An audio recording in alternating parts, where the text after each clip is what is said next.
Napasakamay na ng mga otoridad ang isang lalaking sangkot sa karnaping matapos ang ikinasang operasyon ng Highway Patrol Group sa Davao del Sur. Patrolman Mark Roland Feliciano, ibalita mo.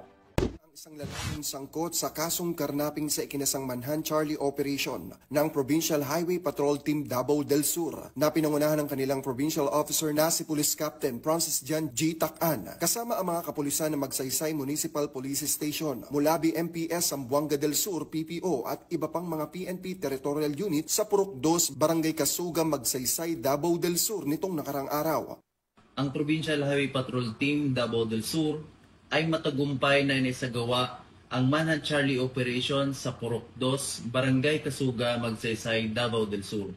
Sa bisa ng warrant of arrest sa kaso sa paglabag sa karnaping na may inirekomendang piyansa na 300,000 pesos, ang naarestong suspect ay kasalukuyang nasa kusdiya na ng Magsaysay MPS para sa kaukulang dokumentasyon at disposisyon.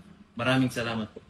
Ang nasabing suspect ay haharap sa kasong karnaping under Republic Act 10883 or the New Anti-Carnapping Act of 2016. Patuloy naman ang mga operasyon na isinasagawa ng HPG sa pagsugpo sa mga kilalang most wanted person sa nasabing rehiyon. Pansamantalang nasa kustodiya ng Magsaysay Municipal Police Station ang suspect para sa dokumentasyon at tamang disposisyon habang inaantay ang pagharap nito sa korte. Kami ang Guardian of the Highways, ang kakampi nyo sa kalsada na patuloy na magbibigay ng serbisyong HPG dahil dito sa ating bagong Pilipinas, ang gusto ng pulis, ligtas ka.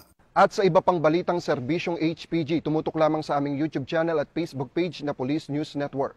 Mula sa tanggapan ng kakampi nyo sa kalsada, ako po si Patrolman Mark Roland Feliciano para sa Police News Network, alagad ng batas, tagataguyod ng balitang pulis.